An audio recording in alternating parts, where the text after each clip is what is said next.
Alrighty, folks, as we continue our exploration into feminist critical theory, I would like to submit as an artifact for your consideration the Da Vinci Code by Dan Brown. Let's crack this thing open and see what we might glean from inside. So, first let's do a quick summary of the book for those of you who haven't read it or seen the movie. Symbolist Robert Langdon is called onto the murder case of the curator of the Louvre when a cryptic message is found by the body. Adventures, both mental and physical, ensue as codes are broken and ideologies challenged, centering around clues created by Leonardo da Vinci, and questions abound surrounding the church. You know, the one with a capital C. The Holy Grail and Jesus are both reframed, and the patriarchal church, again with the capital C, is challenged. Now, digging back into rhetorical situation, I would contend that, through the lens of feminist criticism, the primary exigence being addressed by the author is the patriarchal leanings of the formal Catholic and Christian church. This is fair, as the Bible has historically been used by traditional scholars and clergy to support the dominance of cisgender white men over all humans. A secondary exigence, I would argue, is the traditional role of women in action and mystery stories, as they are often relegated to solely love interest or the seductress. Yeah, you see Elsa in the corner there? She's the only primary female character in The Last Crusade, and she deceives, manipulates, and ultimately meets her death by greed. But back to the Da Vinci Code. Brown takes on, among other things, the mythology of the Holy Grail. No, not Monty Python. Oh, that's right, Indiana Jones was looking for it too. For those unfamiliar with the mythology, this was the chalice from which Jesus drank at the Last Supper, and drinking from the Holy Grail was meant to grant one immortality. That is one funky pimp cup.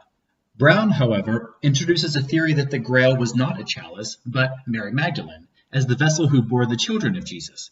As a matter of fact, in The Last Supper by Leonardo da Vinci, it's actually Mary Magdalene to the right of Jesus. That's your left, his right. And then there's a lot of conjecture as to how women's narratives were omitted by the men who chose the books of the Bible and established the church, and how goddess worship was suppressed. Lots of good disruptive stuff.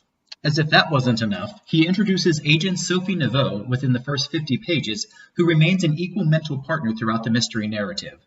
Within the first paragraphs of her introduction, she establishes dominance in the situation and rescues Langdon.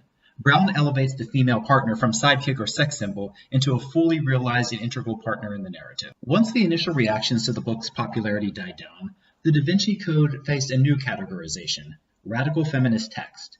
Having made such bold claims as to reframe the central New Testament deity, Jesus, as a man who bore children, and launched an accusation at the church of suppressing and manipulating the biblical narrative to preserve patriarchal dominance, Brown was heading into some disruptive waters.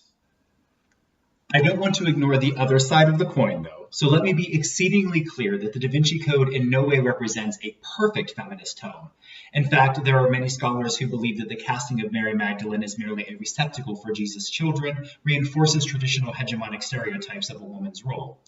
As a cultural phenomenon, however, with the book selling over 60 million copies, being translated into 44 languages, and staying on the bestseller list for over 3 years, as well as launching a successful movie that made over $200 million, it must be argued that the book provided a broad platform to introduce disruptive elements into the patriarchal Bible-based ideologies of Christianity and Catholicism.